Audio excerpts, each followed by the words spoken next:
السلام عليكم ومرحبا بكم. نتمنى كامل تكونوا بخير ان شاء الله وتكونوا كامل في احسن الاحوال.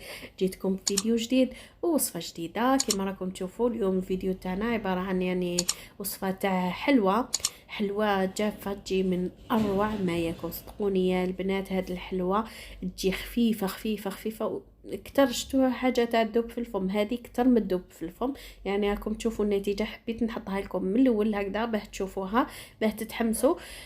تكملوا الفيديو وتجربوا الوصفه. شوفوا شحال تجي طريه وتجي هشيشه. هذه الوصفه اذا درتوها اكيد حتعتمدوها، اني متاكده. وبنفس الحشو هذاك اللي درتو خرجت منه هذه الحلوه بدون فرن تجي تاني بزاف بنينه. يعني جاتني الفكره كي كنت نخدم فيها مام هي. شوفوا كيفاش تجي طريه. اذا حبيتوا هذه الوصفه يلا تشوفوا معايا المقادير مع بعض. المقادير تاعنا عندنا 250 غرام مارغرين، كاس سكر ناعم، تقدروا تروحوا حتى الكاس ونص اللي يحبوا يعني الحلوه تاعهم تجي حلوه. انا دائما نقص شويه سكر. عندي نص كاس مايزينا ولا نشاء الذره، الفانيليا، رشه ملح، كيس خميره كيميائيه، زوج بيضات، وثلثي الكوب زيت، ثلثي الكوب زيت نباتيه، واكيد الفرينه باش نجمعوا العجين تاعنا. اول حاجه نضرب هذيك الزبده شويه باش تولي كريميه، من بعد ضفت عليها السكر. دائما المواد هذه غربلوها ورشه الملح، وبديت نخلط فيهم يعني بالخلاط الكهربائي حتى تحصلوا على خليط يكون كريمي وخفيف كما راكم تشوفوا. ومن بعد ضفت عليه الزيت ونكمل نخلط. يعني كما راكم تشوفوا اي مكون راني نحطو راني نخلطوه مليح. شوفوا يعني نخلطوه مليح حتى تحصلوا على هذا القوام. من بعد ضفت عليه البيض وزدت خلطت مليح. ضفت المايزينا خلطتها برك يعني على الخفيف. هذا مكان ما يعني المايزينا ما تديروهاش بزاف بالخلاط الكهربائي. بعد كملت خلطها هكا باليد وبديت نطم في الخليط تاعي بالفرينه. نحط كميه تاع الفرينه وحطيت معاها كيس تاع خميره الحلوى. الخميره دائما تنغربلوها. انا الفرينه مغربلتها وموجدتها باش تجيني سهله.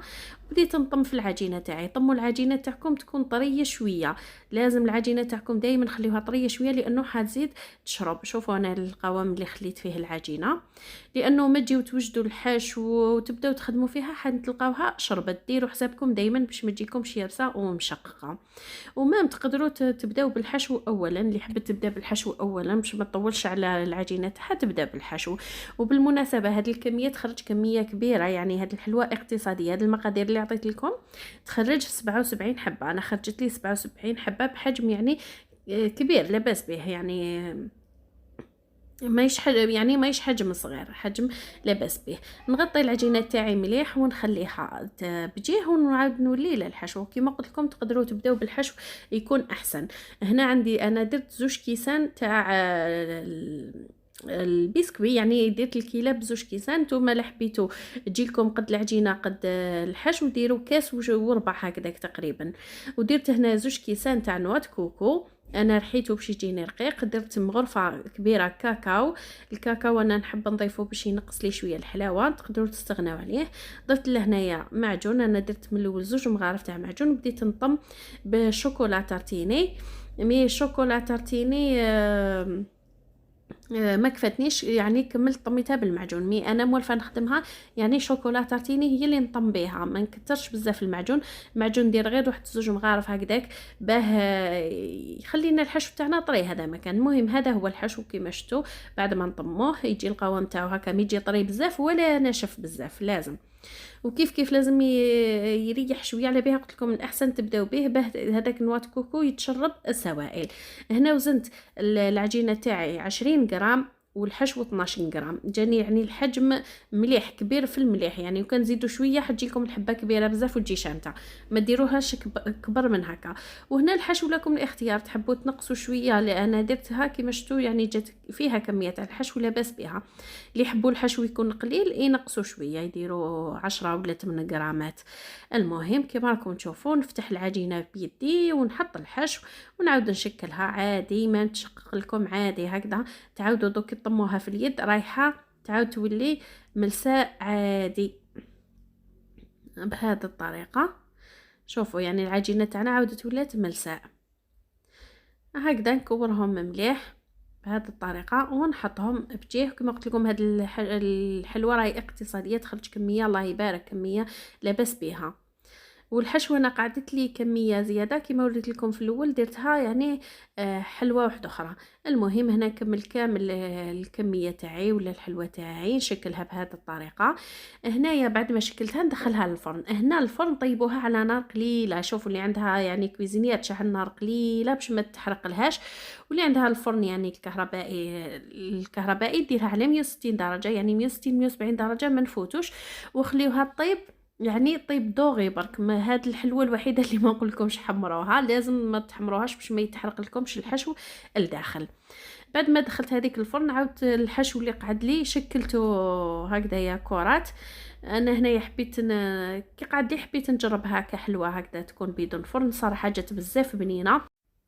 انا هنا برك حبيت ندير لها حشو هكا على السريع. الحشو تقدروا ديروا اي حشو راكم حابينه.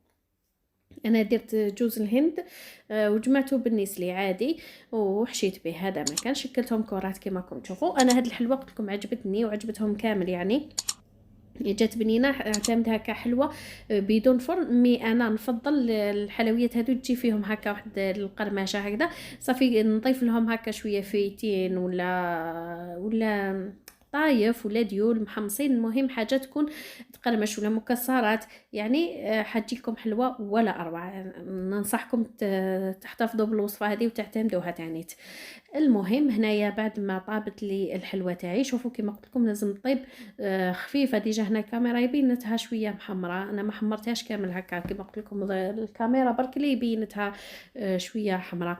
طيبوها دوغي، هذا ما كان، ما لازمش تحمروها والا احد تحرق لكم داخل. وهذيك التشققات عادي، ما الا كانت كي تكون طيب كي تجبدوها من الفرن تلقاوها مفتوحه بزاف، هذيك التشققات رجعوها غير بيديكم وهي سخونه حترجع. انا كاين حبات بزاف اللي لقيتها يعني تفتحت هذيك الشقوق بزاف، عاودت رجعتها غير بيدي.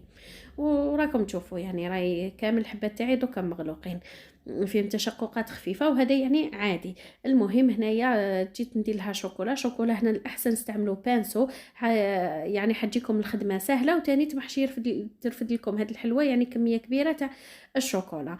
ويعني درتهم في الشوكولا، جوزتهم في جوز الهند وحطيتهم هكايا. الشوكولا هذيك تجمد، هذا ما كان. تحبوا تحطوها في الثلاجه، تحبوا كي تكون بروده يعني غير بالراحه تجمد لكم. وهذه هي الحلوه تاعنا بعد ما وجدت، تجي بزاف بنينه، بزاف بنينه وشابه يعني تاني تحت الشكل تاعها شكل بسيط بصح شباب. صدقوني تجي حلوه اكثر ما شفتو. قلت لكم يعني كاين نقول لك حلوه تذوب في الفم، هذه اكثر ما تذوب في الفم، تجي بزاف خفيفه وبزاف هشيشه. ودوك يعني تشوفوها كي نعبز عليها بيدي يعني تتفتت غير وحدها.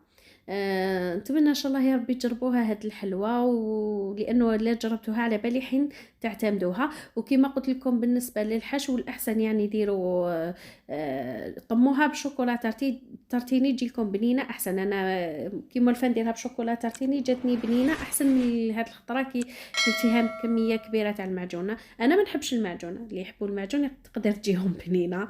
اسونسيال ديروا مغرفه ولا زوج برك تاع معجون باش تجيلكم يعني الحشو تاعكم طري ما يجيش يابس. وشوفوا يعني هنا كي قسمتها معاكم كيفاش يعني العجينه هشيشه والحشو الطري، يعني حاجه ولا اروع. والحشو يعني تقدروا تغيروا، ما تقدروا ديروا الحشو. انا هذا الحشو نحبه بزاف تاع الكاوكاو حلوه الترك والعسل. طموا ديروا كاوكاو محمص وديروا له شويه حلوه الترك وطموه بالعسل. انا هذا الحشو نحبه بزاف في الحلويات. المهم هنا الحشو الثاني تقدروا تغيروا. المهم لاباط هذيك يعني اعتمدوها في الحلويات تاعكم، تجي بزاف خفيفه وبزاف هشيشه. وهذه بالنسبه للحلوه دوزيام هذاك اللي قعدت لي يعني الحشو اللي قعد لي درت له يعني كلاصاج هذا فيريرو. وهذه هي هذا ما كان يعني هذه كما نقولوا جاتني فكره وانا نخدم، هذا ما كان كش مره نعاودها معكم باضافات هذو اللي هم في راسي. المهم يجيو بزاف بنين. ان شاء الله يا ربي تجربوا الوصفه تاع اليوم ولا الوصفات تاع اليوم وينالوا اعجابكم. نتمنى الفيديو يكون عجبكم، بارطاجيوه مع الاصدقاء تاعكم وما تنسونيش بالاعجاب والتعليقات والاشتراك. في الاخير ما بقى لي غير نقول لكم تهلاو في روحكم والى الملتقى ان شاء الله.